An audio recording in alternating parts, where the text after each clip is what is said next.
अस्सलाम अलैकुम वरहमतुल्लाहि वबरकातहू। आज हम एक बहुत अहम मौजू पर बात करेंगे और वो ये है कि आजकल बाजार में ऐसे बेशुमार नुस्खे फरोख्त किए जा रहे हैं जिनके बारे में बड़े बड़े दावे किए जाते हैं।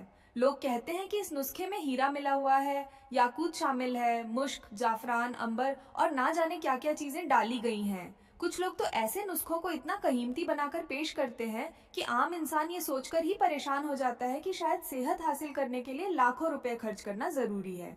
लेकिन हकीकत ये है कि इनमें से अक्सर बातें सिर्फ लोगों को मुतासिर करने के लिए की जाती हैं। आम इंसान को बड़े बड़े नाम सुनाकर धोखे में डाल दिया जाता है। हकीकत में ना वहाँ असली हीरा होता है, ना याकूत, ना कस्तूरी और ना वो चीजें जिनके नाम लेकर लोगों से पैसे वसूल किए जाते हैं। आजकल तो पानी तक खालिस नहीं मिलता, दूध तक में मिलावट हो रही है। तो फिर आप खुद सोचें कि इतनी महंगी चीजें कौन डाल रहा होगा। इसीलिए अपने आप को धोखे की इस दुनिया से निकालें और सादा, कुदरती और आजमूदा चीजों की तरफ वापस आएं। जरा सोचें, क्या हमारी नानी दादी, दादा नाना ने कभी ऐसे महंगे नुस्खों का जिक्र किया था? क्या वो हीरा, याकूत और मुश्क वाले नुस्खे इस्तेमाल करते थे? हरगिज नहीं। उनकी जिंदगी सादा थी, खुराक कुदरती थी और इसी वजह से उनकी सेहत भी बेहतर थी। आज के दौर में एक और बड़ा मसला तेजी से बढ़ रहा है और वो है मर्दाना कमजोरी और औलाद में कमी।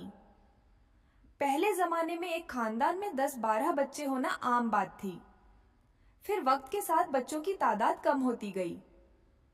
आज सूरत हाल ये है कि बहुत से लोग एक बच्चे के लिए भी साल हर साल इलाज करवाते रहते हैं। लोग परेशान हैं, जहनी दबाव का शिकार हैं और हर तरफ बेऔलादी के मसाइल बढ़ते जा रहे हैं। अक्सर ऐसा होता है कि मसला बहुत छोटा होता है लेकिन इलाज साल हर साल चलता रहता है। किसी मर्द में स्पर्म कमजोर होते हैं या मोटिलिटी कम होती है। किसी औरत को पीसीओएस, फाइब्रॉइड सिस्ट या ट्यूब ब्लॉक जैसा मसला होता है। लेकिन अफसोस की बात यह है कि लोग 8-8 साल इलाज करवाते रहते हैं, मुख्तलिफ कोर्सेज करते हैं, हजारों लाखों रुपए खर्च करते हैं, मगर फायदा नहीं होता।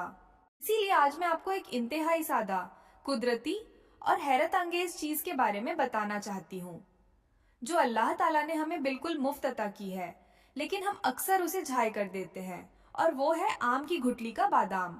जब आप आम खाते हैं तो उसकी गुठली के अंदर एक सफेद बादाम होता है।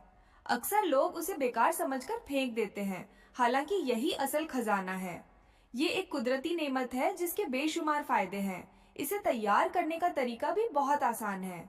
आम खाने के बाद उसकी गुठली को तोड़कर अंदर मौजूद बादाम निकाल लें, फिर उसे बारीक बारीक काट लें या कद्दूकश कर लें। पहले एक दिन के लिए उसे कमरे में पंखे के नीचे सुखाएं ताकि उसकी नमी खत्म हो जाए। उसके बाद अगले दिन हल्की धूप में रख दें ताकि अच्छी तरह खुश्क हो जाए। जब मुकम्मल खुश्क हो जाए तो उसे बारीक पीसकर पाउडर बना लें। अब इस पाउडर को रोजाना एक चाय का चम्मच नीम गर्म दूध के साथ रात के वक्त इस्तेमाल करें। इंशाअल्लाह आपको इसके हैरत अंगेज फायदे महसूस होना शुरू हो जाएंगे।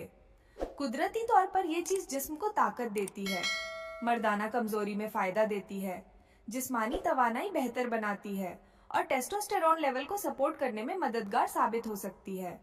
इसके अलावा यह जिस्म को गिजायत फराहम करती है और कमजोरी को दूर करने में भी मददगार मानी जाती है।